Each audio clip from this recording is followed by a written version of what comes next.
Uh, Welcome to the More Than Meatheads podcast. This is Cheyne. And awkward Luis. Yeah, Clipper Baby Luis over there.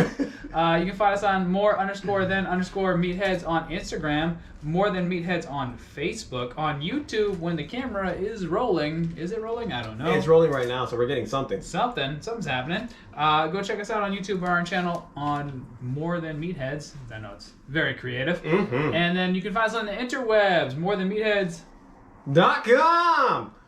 I switched it up today. Yeah, okay, all right. Just kidding. .com. Okay, well all right. Well, now you know what it means. So my line got screwed up. Whatever. Yeah, that was how you spent your day yesterday? That was my Saturday afternoon. It was a nice distraction. I needed it Saturday, so. I mean, I guess sometimes you need a little ego stroke. Sure, something stroked. Sure, my ego was stroked. Yes. Yeah.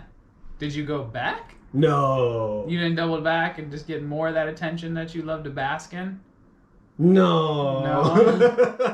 It's like, oops, I think I forgot something. It's like, no, I didn't. Ooh, I dropped this. Or, why does everyone keep dropping stuff in front of me? It's so weird. Well, that sounds fun, man. You went there after our workout on Saturday, On right? Saturday, yeah. Yeah, you got to enjoy a little bit of the weather. Yeah. Right? Got to walk around. That's the thing about it getting a little warmer out. We've been getting feedback where it's you guys love us, but you'd love us to do stuff. Mm-hmm. And it's at least a little bit warmer now. It's kind of teasing a little bit that we could actually get outside and do some fun stuff outside. You got to actually walk around, which is a luxury.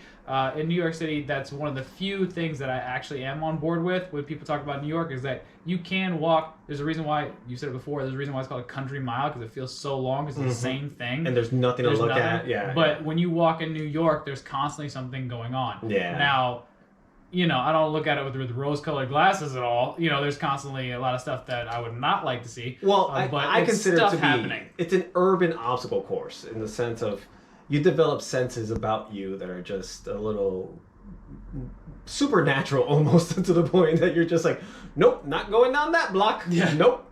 I can see that going real bad real quick, so no thanks. To the untrained eye, that seems perfectly safe. To the native, it's just like, nope, didn't see anything. I'm just going to turn around and And how did that walk go? The walk was great. It was nice. It wasn't as warm as I'd liked it to be, but it was warm enough. I heat up quick, so even like close to zero with wind chill weather, I walk more than 3 blocks, I'm already sweating somewhere, and I'm just like, this is uncomfortable because now it's a cold wind blasting my sweat. But the walk is great. I can't wait for later on this week that for us. 60-degree weather is warm for a high, and I'm gonna dust off EB. It's gonna be me and the electric bike hitting the road again, and let's see what little mini adventures we can get into the next couple of days, even if it's just the old commute of going down by the taking the route down by the river, and heading downtown. So nice. Well, yeah, you can be your own. You could be your best friend or your worst enemy with your mentality when it comes to that. When you're walking around, where it's like. You could see things the way I've seen them, or you can see them like you're talking about with all rosy and stuff. And I was thinking about this morning. So it's Monday, and we just uploaded.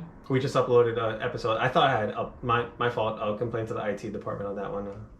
Yourself. They're up for their yearly review because we're hitting a year now. Hey. So hey, I'd sworn I was sitting there and I was just like, all right, it's gonna take a little bit. Shitty Wi-Fi signal here, but okay. Yeah, sure. This is working. You try to upload it on Sprint? What did you do? No, so it's Monday morning, or it was Monday morning today, and every Monday, start Monday, that kind of mentality, and no matter how well-versed you are in this fitness game of ours, there's always going to be that, I'll start Monday type of mentality where it's like, okay, I'm going to get a chance to really start the week right. When in reality, all days and times are made up. Yeah. So it's not really anything magical about Monday morning, but for whatever reason, that's what we have set up. So I set my alarm per usual at 4:30 a.m. And I was like, okay, cool. I'm gonna get my cooking prep done. I'm gonna get my clients done. Everything's gonna get done within the first 2 or 3 hours. and set myself up, do the work I need to do for class, all that good stuff. Woke up 2 hours late.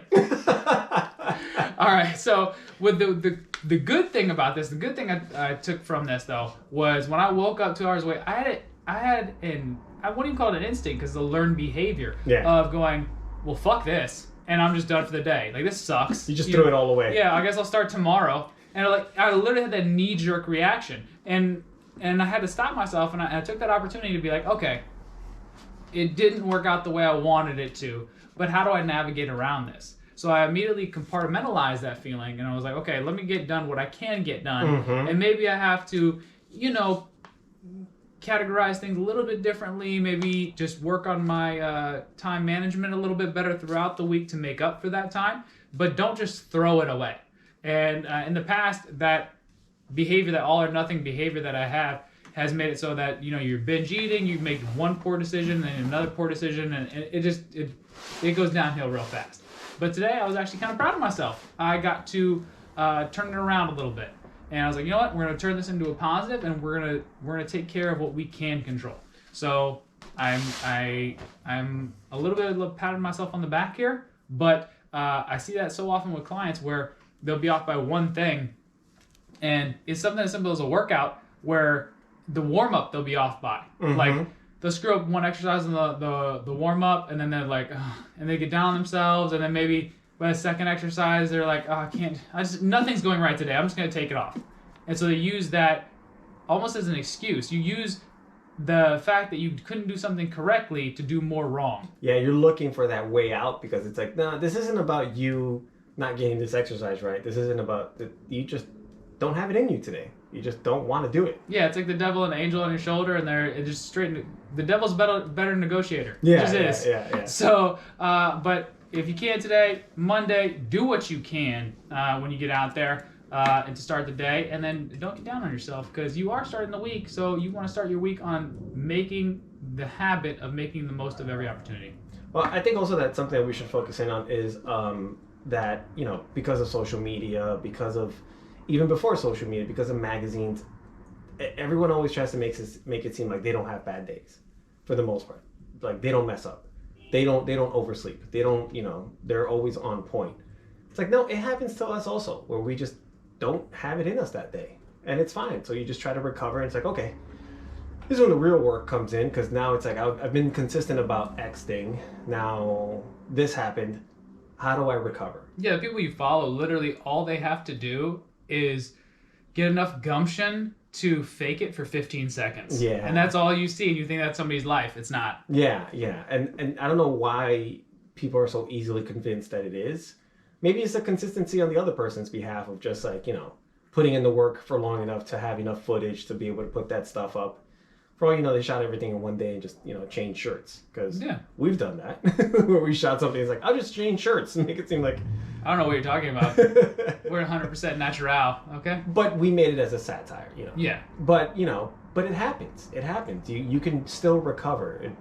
There's still time in the day to do what you want to do. Well, people get this misconception that it's always going to be easy, and then when it's not easy, then it's like, okay, I'll just start tomorrow, And we were talking about this before the podcast. If there's some common fallacies. Yes. There's some common issues where we thought we were doing good, when in fact maybe we weren't exactly spreading the gospel like we thought, and there was some wiggle room in there. What is it? The path to hell is paved with good intentions.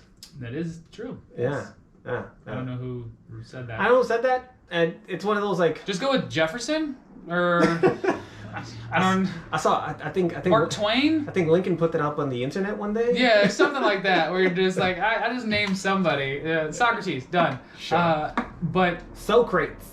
That's not.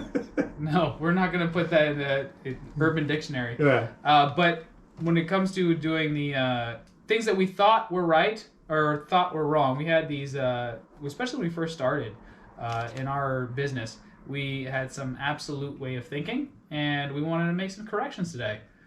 So it's never too late to rethink what you thought you knew. Well, it's more like when if you were trying to do something, and then either the person instructing you or the person teaching you would tell you no, And it's funny how like after further research and science increasing, now it's become a yes. So, going from a no. Are you talking about your Clipper Daddy again?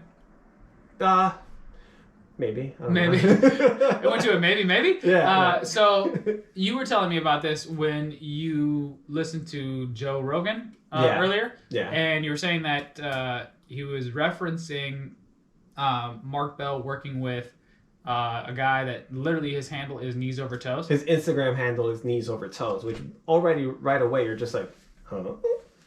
And it's interesting that he's pushing this mentality 100% wholeheartedly.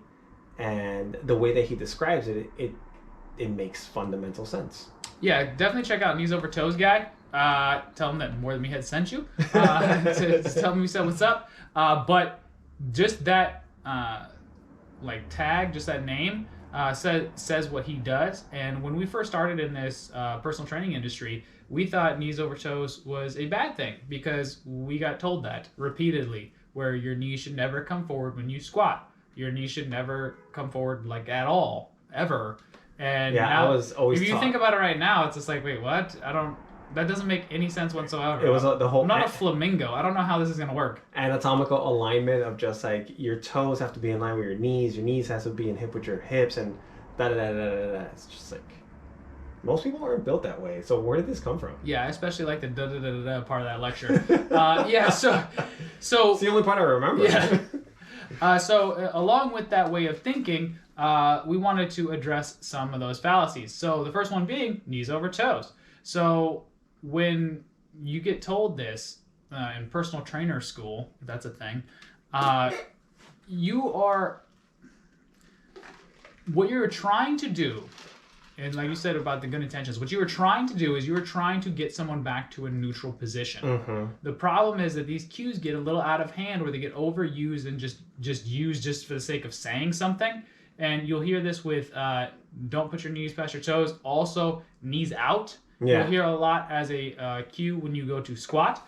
And it's not that these are bad things, but these cues are the most efficient because they're only addressing something that's already in error. So if someone has their knees coming in this position where it actually it's dangerous for the client, then you can say knees out if you really want to get them to neutral. But a lot of times what happens is trainers will just get used to saying knees out, knees out, knees out. And what happens is you start pushing your knees past the point where they're even supported by the feet. It's just not structurally sound. It's Yeah. just like, So you get in this weird you're in little a plie now. It's just like So you get in this weird little spot where you're dropping in an inefficient motor pattern.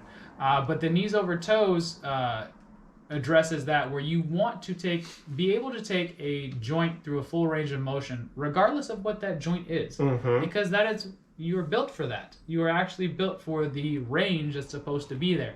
If you have a shortened range of motion within any joint, you're going to see some issues. Yeah, you're going to see a lot of compensations. Mike Israel's constantly talking about range of motion and how to work out. We've had him on the podcast. We've had him on the podcast. And he's constantly referring to having a full range of motion, making sure you get that, you recruit the muscle fibers to its fullest capacity from beginning of the movement to the end of the movement. Yeah, the hard thing about it, though, is that full range of motion for anything is more difficult. So that may seem pretty self-explanatory, but when you're in a gym and you're first learning, I don't know, how to exercise in a social setting, and all of a sudden ego gets involved, and you start doing partial range of motion on a lot of exercises, it's weird how that stays with you. Oh, it gets ingrained because it gets what's imprinted in you almost. Even from just like the simplest exercise as a push-up. How many times when we're at HRC at 23rd Street and we just see someone like, oh, I could do 100 push-ups. It's like, cool, go for it. And when you add them all up, it's like, well, if you add them all up in the partials that you did like 30 maybe? Yeah, but they call it 100. They call it 100, which is fine. Like, everything has its place. That's I'm gonna be honest with you. The biggest thing I learned, that the more I know, the more I know nothing. Yeah. That is the number one takeaway from my life, let alone my career. But So everything has its place. Everything all depends. That's what you're going to get. Everything's circumstantial. That's the answer that you should get from any coach or trainer. Is that it does depend. There are some general overriding principles. One of which should be that you should be able to take your body and put it through full ranges of motion without pain. And that's just body weight. Then the add-on weight is the graduation. And what happens is people love to push. By people, I mean myself included in this. Is that people love to push that past that to satisfy some magic ego trip, some number on a board somewhere. Either some number on the board or someone working out around you, or just something that isn't justified for that action. Yeah, and it's for all sides too. It's not just men, women too. It's an everybody thing. With females, it's actually a little bit different. This is a general statement where everybody loves to push weight, the feeling of pushing weight. Yeah. But females will stop. In my personal experience, let's put it this way. My personal experience between genders in training is that women more than likely will stop midway to fix themselves, like correct. Like they're more, they're not quite as assured about their form, where guys will just say fuck it and just barrel through. They'll just meathead their way through. Yeah, they'll barrel through something completely wrong. Yeah. And then afterwards, I gotta take them aside and be like, do you even know what you did that was incorrect? And they're like, I just blacked out. And you're like, okay, this is gonna go great. And then the females will, I will say a cue. I've had to adjust my communication so that I time my cueing when I know that I'm training a female, because a lot of the times they'll try and fix it right away. Yeah. So they're much more efficient in trying to fix things to the point of a fault almost, because now you're under load and you're trying to move back and forth. So there's a little bit of a difference there, but either way, there's a mental, social aspect to exercise and awareness to it that people don't really address. Yeah. So, but that's knees over toes. Hopefully, we answered that a little bit. I guess. Hopefully, is that take it through a full range of motion without pain, and basically, we'll see where you're at. If you can go up the stairs, and your knees don't hurt, nothing hurts, you're in a good place to start on squats where your knees can go over your toes. Yeah, and there's no. I mean, it's a Reese's mentality. There's no wrong way. Just do what you gotta do. Do what you can, and as long as that if you're pain free, that means that you'll be able to train more often. That means you'll be able to get to your result quicker. Yeah. If you start having pain, then you gotta stop with your training and then reassess. And it's fine. Fat is bad for you. That was something that we had just beaten over our head with for a long period of time, and then it went. Like everything, the pendulum swung the other way, where it's only fat is good for you. Yeah. So I don't know where this necessarily came from. I have my conspiracy theories, but they're just that. Yeah, but I don't know where it came from, but it definitely made its way into a lot of gyms out there, as far as fat being bad for you. Yeah. And we always talk about diet being a balanced approach to the best of your ability. And making fat a part of that, because it is a part of that. Don't completely eliminate it. Yeah. Otherwise, you're not going to be a happy camper. No, and it's something that should it once again just goes back to awareness of yourself. Some people do better with fat. Some people don't as much. Well, what I noticed, the major concern that I had when the whole fat phobia thing first started happening, when the Thigh Master was popular, whenever that came out. Is that the products that came out. Here's the thing about corporations. It's not that you can't trust them. You can definitely trust them to do what they're gonna do, which is try to make a buck. Right? Yeah. That's just what's gonna happen. That's what they're there for. That's the purpose of that company, is to make money. Yeah. So what happens is that when you get this fat phobia thing happening and people are scared of fat, they'll start to make products that contain less fat, which sounds great. Then it becomes a race to the extreme. But then, if you notice, let's take milk for example, right? You have your full fat milk, right? And then as you get less fat in that milk, what does the company try to do to make up for taste? It adds sugar. So again, neither sugar, or neither, wherever you're at in the country, neither sugar nor fat is bad. Yeah. There's nothing wrong with that. You know, like there shouldn't be any after school special featuring Ben Affleck, how he's getting roid rage, about either fat or sugar. None of it is bad, okay? It's just feedback on your body of if you intake too many calories, then probably there's going to be some health concerns, issues, yeah, right, over time if you intake more calories than you expend. Now, what are the foods that people want to eat more of?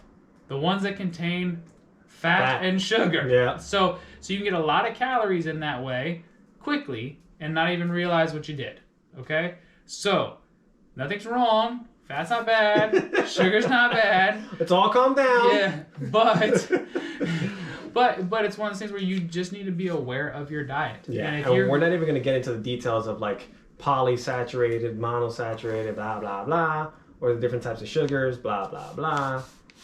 I don't know where blah, blah, blah is on the food pyramid, but I want to stay away from it. It's there. Yeah, it's okay. There. Yeah. So, balanced diet, balanced nutrition, if you can, and anything that will make it so that you're consistent, I'm on board with. If that means for you want to limit your sugar because you do want the calories from fat and you feel better on it, knock yourself out. Yeah, it's whatever works for you. If whatever works the for you. opposite, and you want to go on like a 80s bodybuilder diet where they just have like tilapia and broccoli, I mean... Green beans. If that's your thing, that's your thing. If that's what you want to do. If you want to eat a balanced nutritional approach that'll make it so that you're consistent through the rest of your life and be able to eat a variety of foods, which is something that I recommend, but if you can keep that up and make it so that you don't overindulge too often, but you're just on a regular great lifestyle, I'm on board with that too. Well, you were talking about earlier about how you're actually eating more now and you got leaner.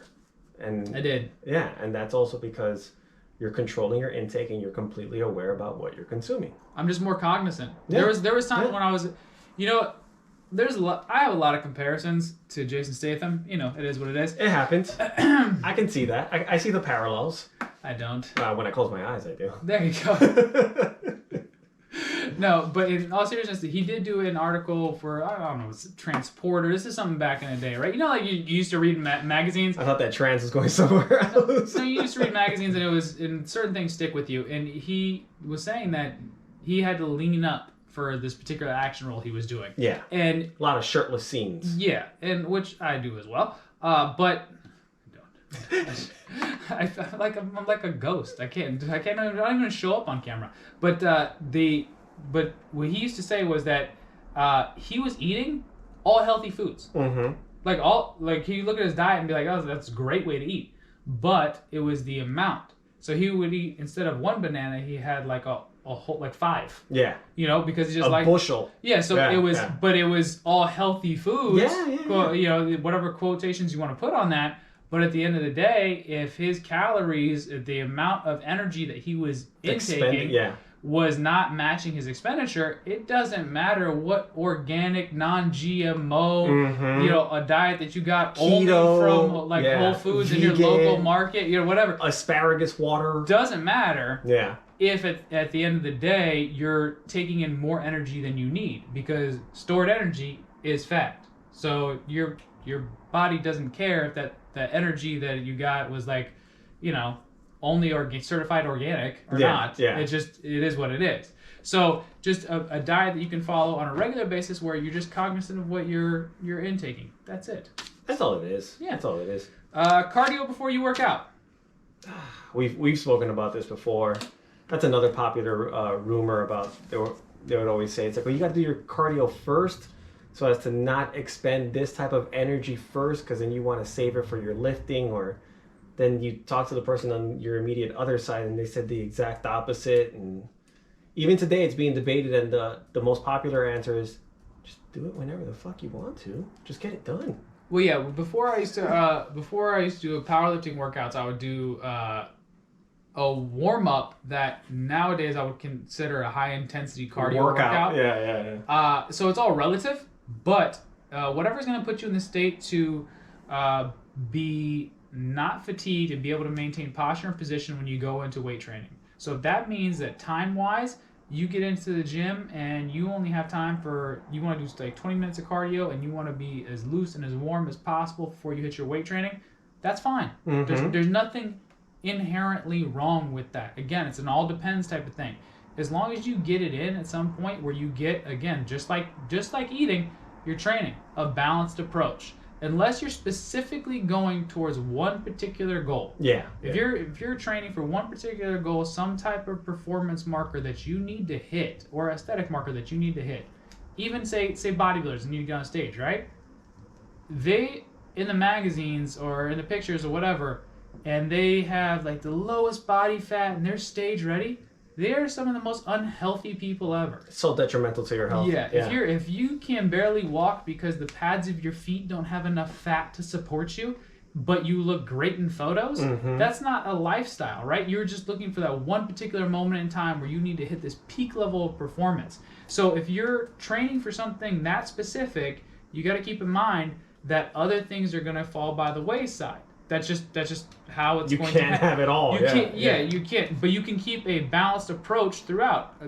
Those same bodybuilders, you see them off season, they look a lot more like, well, not me, but they look a lot more like you, where it's just like a little bit more muscular, a little bit more body fat on them, not necessarily stage ready, but they can still take off a shirt and still have abs. But it's one of those things where it's like, they look more like strongman competition guys. Yeah. So you need to keep in mind that again with the social media thing. I think the social media thing, the reason why it is detrimental is people will get these expectations that people need to look this way year round. It used to be if you went to a specific magazine or media outlet, you were going there with the knowledge of that particular sport or specificity in some way, shape, or form. That's why that person, a sprinter needed to look this way or train this way for this particular event. Football player, in season, off season.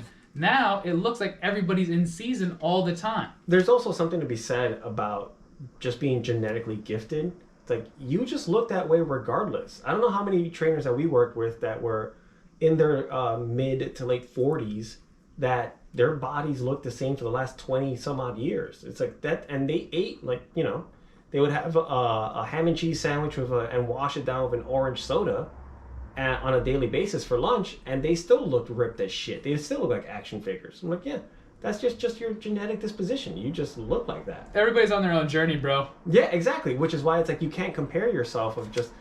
I knew CJ, Wilhelmina fitness model, and he would always tell me, he's like, yeah, you just gotta, like, because that was his job. He had to be ready all the time. Like if they called him up and it's like, hey, we got a photo shoot for you next week on the beach, he had to be ready. He just had to be ready. It's like, well, then he was also genetically gifted because he's athletic as well. So, yeah, but so there's something to be said about just being genetically that way. So if you realize your goal and realize what you're going for, and know that there's going to be some variables, some wiggle room. Sometimes you're going to have to hit the audible. Maybe you were planning on doing your cardio after your workout, but you do it before. Probably not going to make that big a difference. Don't take yourself so seriously unless you're going for a serious goal. That's it. Yeah. What we got here? Oh, muscle group frequency. Oh, don't overtrain. Yeah, man. I hit calves on Monday, so I can't possibly do 72 hours, man. You gotta wait 72 hours. Yeah. So I just threw that out there. No, it's not even the thing. Well, it is. It is where it originally came from as far as muscle frequency of training was after 72 hours. Actually, start to atrophy without training your muscles. But as far as we are concerned, or as far as I'm concerned, as far as training movement patterns, you are going to be working all body. All body. A lot of the days. Yeah. You used to see this, at least in high school, but you used to see this at bodybuilders specifically. Again, specific goal. They need to actually train certain muscle groups on their own. The average person that is looking to just get in shape so they can play around and pain-free with their kids does not need to be hitting back and biceps and chest and triceps, and the next day doing just quads and back. Like, you don't necessarily need a bodybuilder split. Your training should reflect your goal. My favorite was also getting into specific body parts. So like, this is an upper chest exercise. This is a lower ab exercise, as if your body could just shut off the rest of your chest Now that being said, there are ranges of motion that emphasize different types of fibers and different origins and insertion points. Yes. Is that beyond the scope of this podcast, and two, probably your training, if you're being honest? Yes. Yeah, exactly. Okay? Exactly. So if you're looking for that specific of a training model, it is out there. You can find it, but you need to find a goal that matches it. Yeah, exactly. And then the last one is no carbs after 7. Like you're a gremlin. That's a thing. That's a thing. Is there anything wrong with that? No. No, you can definitely do it.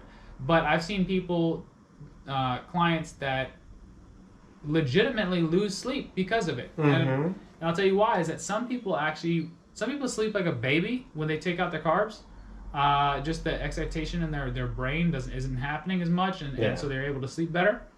Other people need carbohydrates to sleep. I feel like I need that last little carb at night to just be like, okay, I'm not hungry anymore. Bye-bye. Yeah, actually, the late, great Charles Poliquin did a lot of research on this when it came to carbohydrate intake and how it affected the body.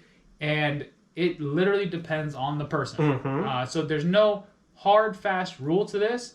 And the folklore or surrounding this, where if you have carbohydrates at night, but then you didn't work out, then all of a sudden that excess carbohydrate is going to turn into fat.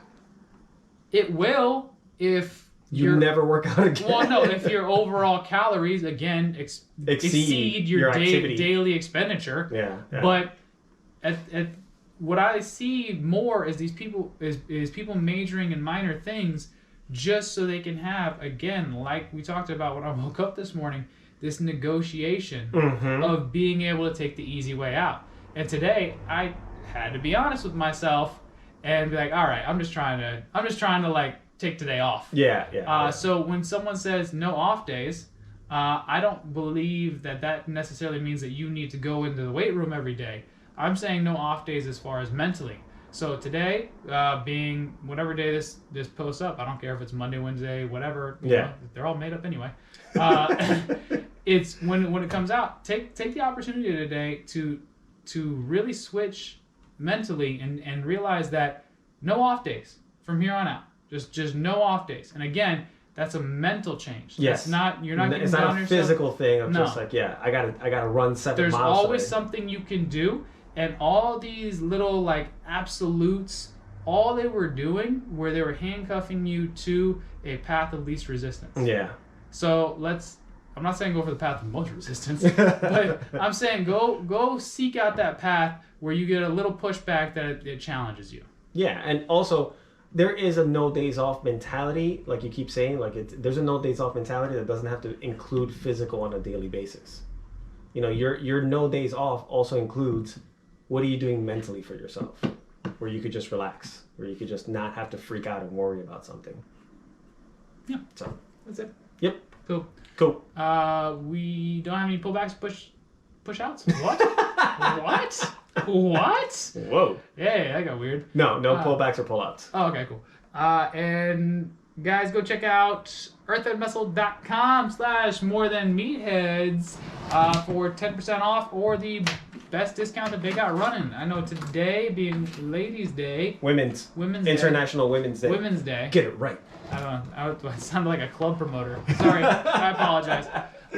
International Women's Day. I know they were running a special with... I forget how much more, but it was more than 10%. Oh, no, it was free shipping. Free shipping. It was free shipping. Yeah. So there's always deals going on over there. Good, clean, quality supplement products out there. I take the protein powder and collagen and creatine every day. And then you're taking the pills, yes? I'm taking the morning ritual and the 40 winks at night. And we'll be doing a review on those within a month or so. To see the effect for you. And current events. Cool. This is about intermittent fasting.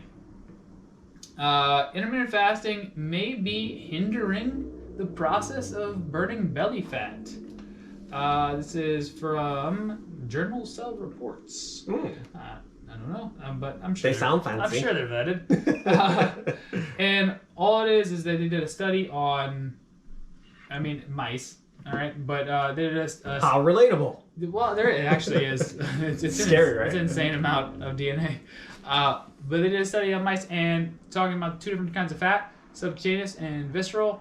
Subcutaneous being underneath your skin. I'm yes. sorry. What?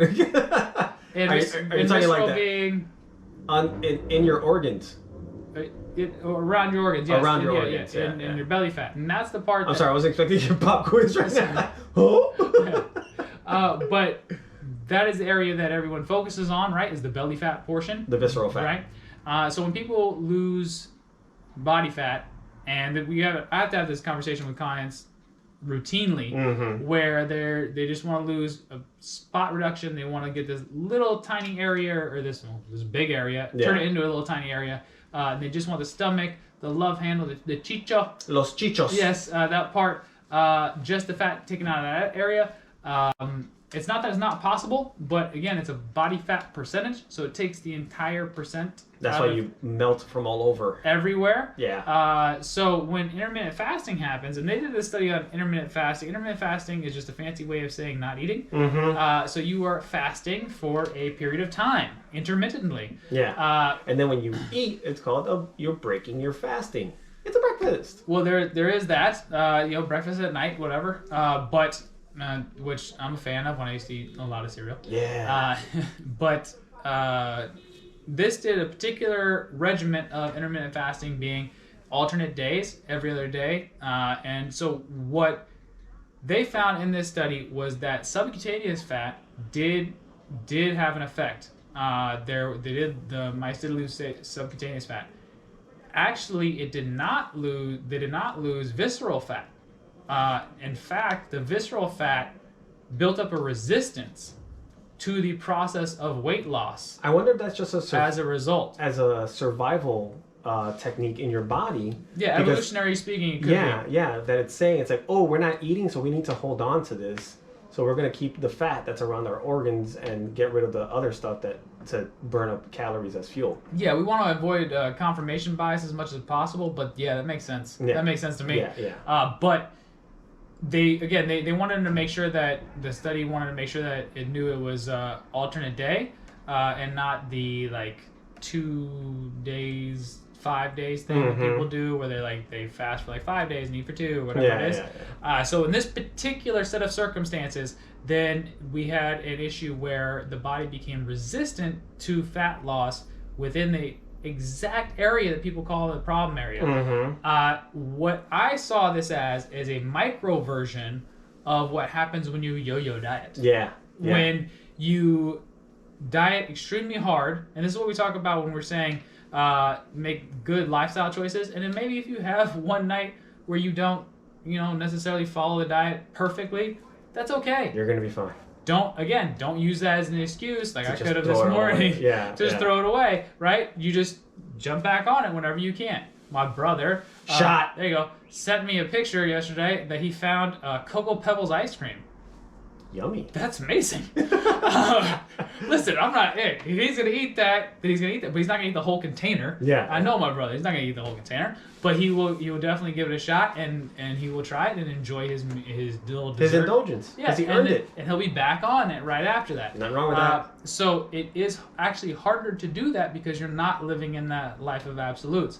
But if you are doing that, and just remember, if you are going very hard on the diet and everything is regimented and everything is perfect, just so you know, when that is not realistic and when you do fall off or burn out in some way, then when your body makes that switch, it's like, okay, I don't want that to ever happen again. Yeah. So I'm gonna make sure that I hold on to this fat as much as possible. We're gonna hoard this stuff now, and just like every hoarder, it's gonna be a lot more work to get rid of it. Maybe you make a reality TV show. Who knows? Man, those things are tough to watch. Oh, they are. I started looking around my apartment. I'm like, nope, getting rid of it. Spring cleaning. But again, this is one study.